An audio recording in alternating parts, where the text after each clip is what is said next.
Not a single sound is unimportant in the wild. Even silent sounds, such as a distant grumble or a quick stir in the brush, indicate that something is close by.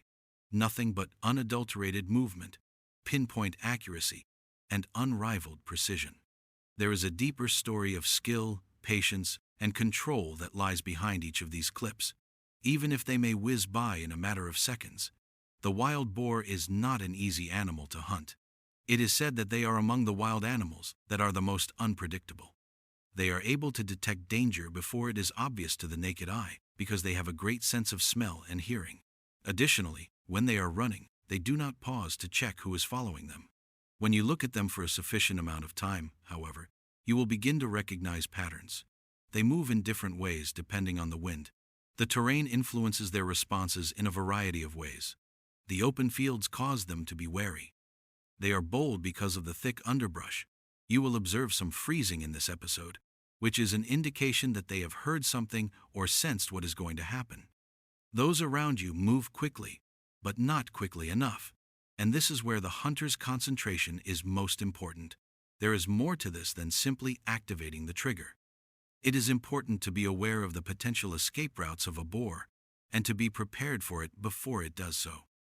It is impossible to get images as clean as these if you are in a hurry. These are the results of spending a significant amount of time observing trails, memorizing signs, observing hoof marks in the mud, observing eating patterns after sunset, and so on.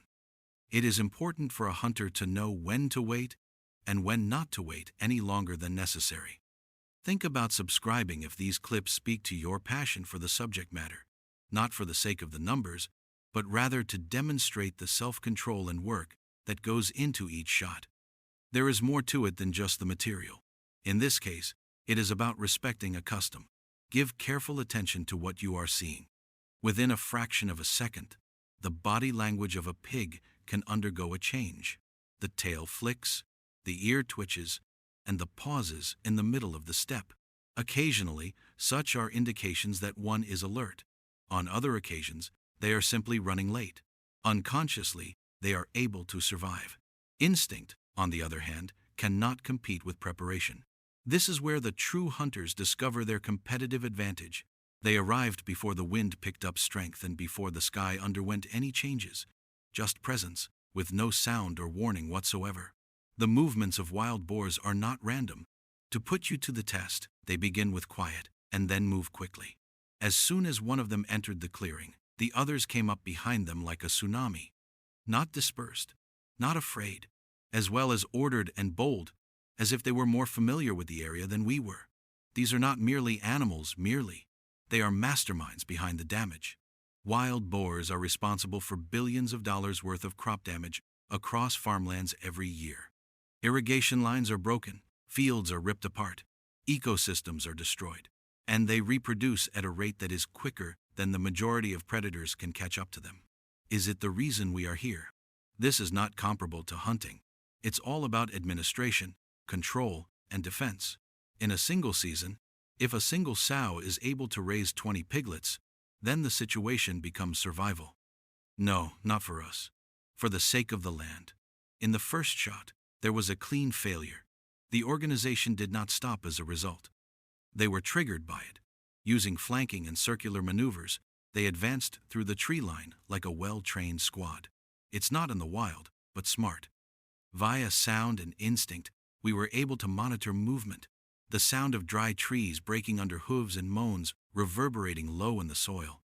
In addition, even after the boars had stopped moving, they did not cease moving. To strike was the plan.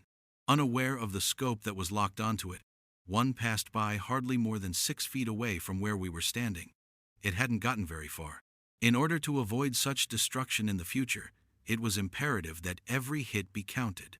The most hazardous component is learn, you boars. They keep an eye on what is successful and what is not. Every experience imparts knowledge to them, and every encounter puts us to the test.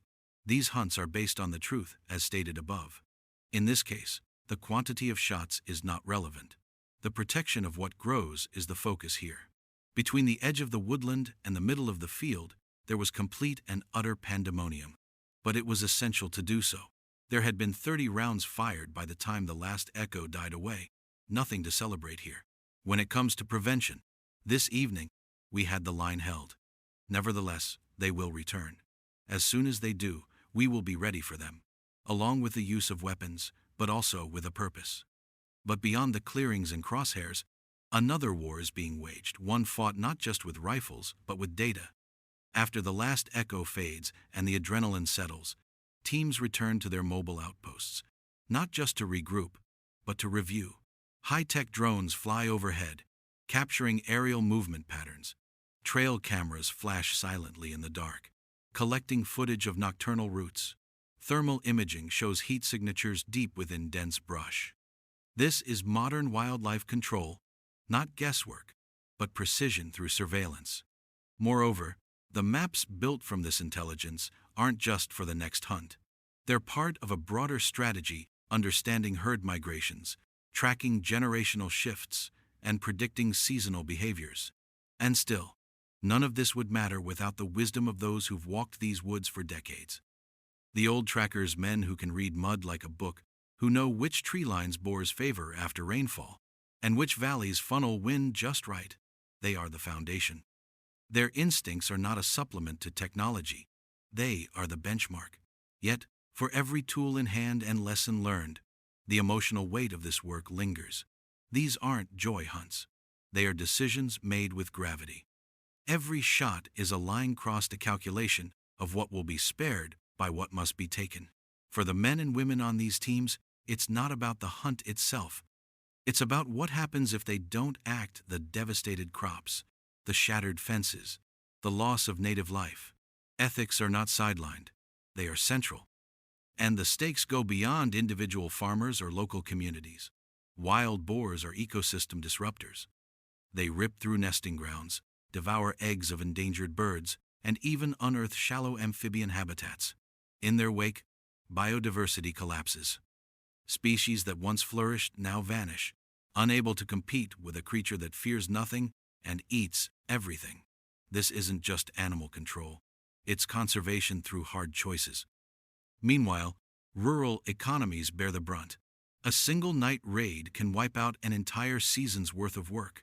Cornfields flattened, irrigation pipes destroyed. Young saplings are uprooted before they reach harvest. And still, insurance claims fall short. Fences get trampled again. And so farmers turn to those who understand the threat, not to eliminate it completely, but to hold the line. Striking that balance isn't easy. Laws are slow to catch up. Urban outcry can be swift, often lacking the nuance of life on the front lines. Calls to let nature be rarely come from those who've watched their livelihoods vanish under cloven hooves. True wildlife management requires not just rules, but understanding. And more importantly, listening to those who face this threat every single day. And still, the animals adapt. Each encounter makes them sharper. They change their routes, alter their hours, test weak points in perimeter defenses. Some even fake retreats to split attention before charging again. This isn't just wild behavior. It's learned. It's evolution in real time, shaped by constant pressure from above. The larger truth is this: human encroachment on wild spaces is blurring lines that once held firm. Suburbs inch closer to woodlands. Roadways carve through migration paths. With each new development, the battlefield expands not just in the forest, but into backyards, gardens, and playgrounds. Wild boars aren't retreating. They're advancing, fast and furious. And with that expansion comes urgency. A female sow can give birth to 20 piglets in a single year. Remove a few adults, and the vacuum fills in months. Even if 70% of the population is removed annually, the growth curve doesn't flatten. It accelerates. That's why management isn't about erasure. It's about resilience. The land can't wait. Action must match reproduction. Shot for shot. Strategy for surge.